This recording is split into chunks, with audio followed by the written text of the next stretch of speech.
ये कहानी शुरू होती है 2020 में। तब विक्रम 25 साल का था। विक्रम हरियाणा में एक प्राइवेट कंपनी में जॉब करता था, लेकिन उनका असली घर मध्य प्रदेश की शिवपुरी में था और वह जॉब के सिलसिले में हरियाणा की गुड़गांव में अकेले ही रहता था। विक्रम उनकी माता पिता की इकलौता संतान था, इसलिए वह घर की बहुत ही लाडला था। विक्रम की ऑफिस हर हफ्ते की रविवार को छुट्टी रहता था और विक्रम को उस दिन छुट्टी मिलने के कारण वह हर रविवार की शाम की वक्त उनके घर से थोड़ा दूर एक पार्क में घूमने के लिए जाता था। विक्रम ने एक दिन रविवार को पार्क में घूमने के लिए गया और वह थोड़ा पार्क में योगा व्यायाम किया और थोड़ा थकान महसूस होने पर पार्क की एक बेंच पर जाकर बैठ गया। विक्रम बैठा ही था, तभी देखा कि उसके पास वाला एक बेंच पर एक औरत और एक बच्ची बैठी है। विक्रम ने देखा कि वह औरत थोड़ा उदास है। विक्रम ने नजरअंदाज करते हुए पार्क की चारों तरफ नजर घुमाकर देखने लगा। कुछ ही देर बाद विक्रम की नजर उस बेंच पर पड़ी तो देखा कि वह औरत और बच्ची वहां नहीं है। थोड़ा शाम की अंधेरा भी हो चुका था, तभी विक्रम ने उस बेंच पर धुंधला धुंधला सा नजारे से देखा कि एक लाल रंग कोई चीज पड़ा है। क्योंकि पार्क में ज्यादा लाइट ना होने की वजह से उसे साफ साफ नजर नहीं आ रहा था। विक्रम ने जब उठकर उस बेंच पर गया तो देखा कि एक लाल रंग की लड़कियों की बैग पड़ा है। विक्रम को लगा शायद वह बैग उसी औरत का होगा जो उसके साथ एक छोटी बच्ची थी। शायद वह जल्दबाजी में भूल गई होगी। विक्रम ने वह बैग को पार्क में ना खोलकर वह बैग लेकर अपने घर में चला गया।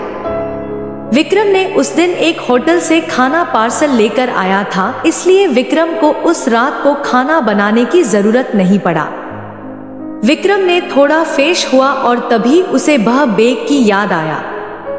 विक्रम ने सोचा कि शायद बैग के अंदर उनकी कोई फोन नंबर या कोई घर की पता होगा। ये सोचकर जब विक्रम ने वह बैग को खोलकर देखा तो विक्रम को उस बैग में कुछ पैसे और एक डॉक्टर की पर्ची मिला। ना उस बैग में कोई फोन नंबर था और ना ही कोई पता। विक्रम ने डॉक्टर का पर्ची देखा तो उस पर्ची में डॉक्टर का पता दिया हुआ था और वह डॉक्टर का चैम्बर विक्रम की घर से आधा घंटे की दूरी पर था। अगले दिन सुबह विक्रम ने अपने ऑफिस से 2 घंटे की छुट्टी लेकर उस डॉक्टर के पास गया।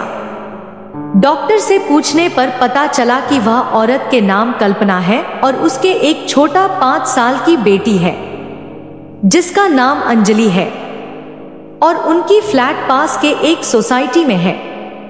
विक्रम देर ना करते हुए तुरंत उस पते पर पहुंच गया और फ्लैट की घंटी बजाई।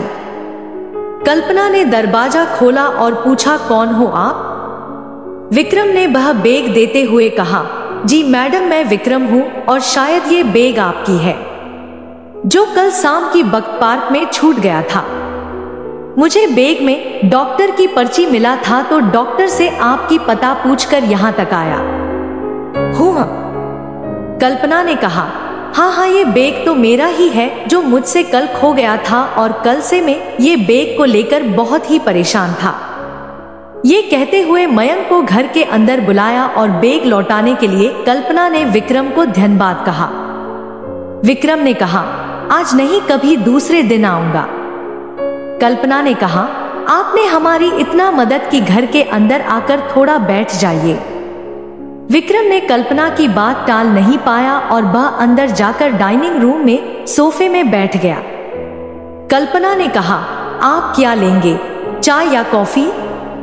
मयंक ने कहा, सिर्फ एक गिलास पानी पिला दीजिए। कल्पना ने विक्रम को गिलास में पानी दिया और पानी पीकर विक्रम ने वहां से चला गया और सीधा वह अपने कंपनी में चला गया।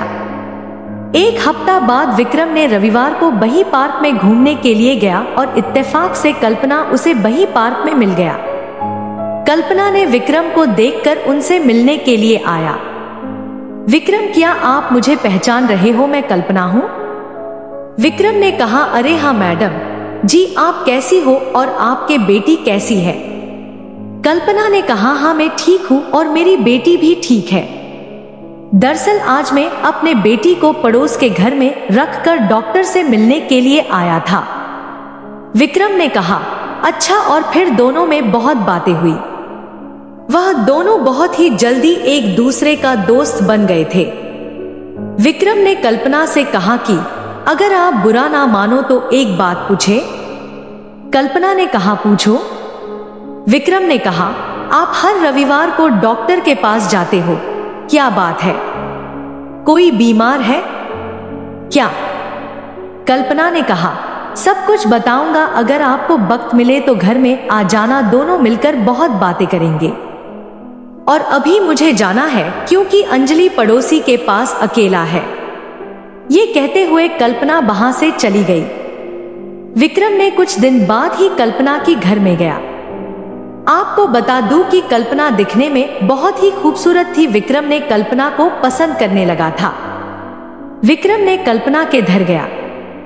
कल्पना ने घर के दरवाजा खोला और विक्रम को बैठने को कहा। वह दोनों बातें करते करते जब एक दूसरे के बारे में जानने के लिए पूछा तो पहले विक्रम ने अपने बारे में सारे बात बताया। विक्रम की सारे बातें सुनने के बाद कल्पना ने कहा, इस फ्लैट में मैं और मेरी बेटी अंजलि दोनों रहती हूँ और मैं एक ऑफिस जॉब करती हूँ। मेरा पति का 2 साल पहले एक कार एक्सीडेंट में मौत हो गई और मेरा ससुराल वाले मेरा पति का मौत के जिम्मेदार मुझे ही मानते हैं, इसलिए वह लोग मुझे अपनाया नहीं। तब से हम दोनों यहाँ अकेला ही रहता हूँ और मेरा अपने माता पिता भी मुझसे कोई संपर्क नहीं करता। कल्पना की दुख भरी कहानी सुनकर विक्रम की आंखों में आंसू आ गए थे। कल्पना ने कहा, मैं अपनी बेटी अंजलि के लिए डॉक्टर के पास जाती हूँ क्योंकि अंजलि की दिल में एक छोटा सा छेद है और डॉक्टर ने कहा कि 6 महीना के अंदर ऑपरेशन करना पड़ेगा, नहीं तो अंजलि की मौत हो सकती है। और मेरे पास उतना पैसा भी नहीं है जिसे मैं अभी अंजलि का ऑपरेशन करा सकूं। मैं क्या करूं, मुझे समझ नहीं आ रहा है।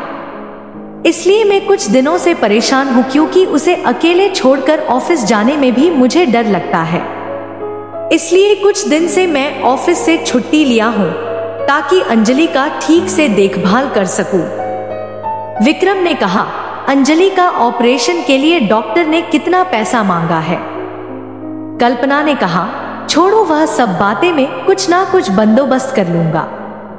ये कहने के बाद कल्पना ने विक्रम को चाय दिया और विक्रम ने चाय पीकर कल्पना की घर से चला गया और कहा, बाद में मिलता हूं। अगले ही रविवार को विक्रम ने डॉक्टर के पास जाकर अंजलि के बारे में बात की। तभी डॉक्टर ने बताया कि अंजलि का ऑपरेशन में 1.5 लाख की खर्चा आएगा और जितना जल्दी हो सके ऑपरेशन करवा लो, अंजलि के लिए उतना ही अच्छा है। विक्रम ने कहा, डॉक्टर आप अगले महीने ही अंजलि की ऑपरेशन का तैयारी कीजिए, मैं अगले हफ्ते में आपके पैसे जमा कर दूंगा। ये कहते हुए विक्रम ने अगले हफ्ते में कल्पना को बिना बताए पैसा जमा कर दिया।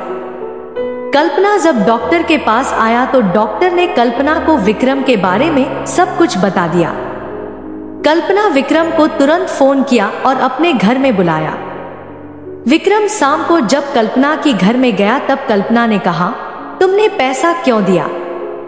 दया दिखा रहे हो मुझ पर क्या? विक्रम ने कहा, नहीं कल्पना, मैं तुम्हें दया नहीं दिखा रहा हूँ। एक अच्छा दोस्त की नाते मैं तुम्हें अंजलि की इलाज के लिए थोड़ा मदद कर रहा हूँ और अंजलि भी तो मेरी बेटी जैसी ही है। फिर कल्पना ने कहा, बेटी जैसा मतलब? विक्रम ने कहा, मैं तुमसे एक सच बात कहती हूँ, बुरा मत मानना। अगर तुम्हें मेरी बात पसंद नहीं आया तो मुझे माफ कर देना, लेकिन प्लीज बुरा मत मानना। देखो कल्पना, मैं तुमसे कुछ नहीं छुपाऊंगा। तुम इतना खूबसूरत हो कि मुझे तुमसे बिना प्यार किए रहा नहीं गया।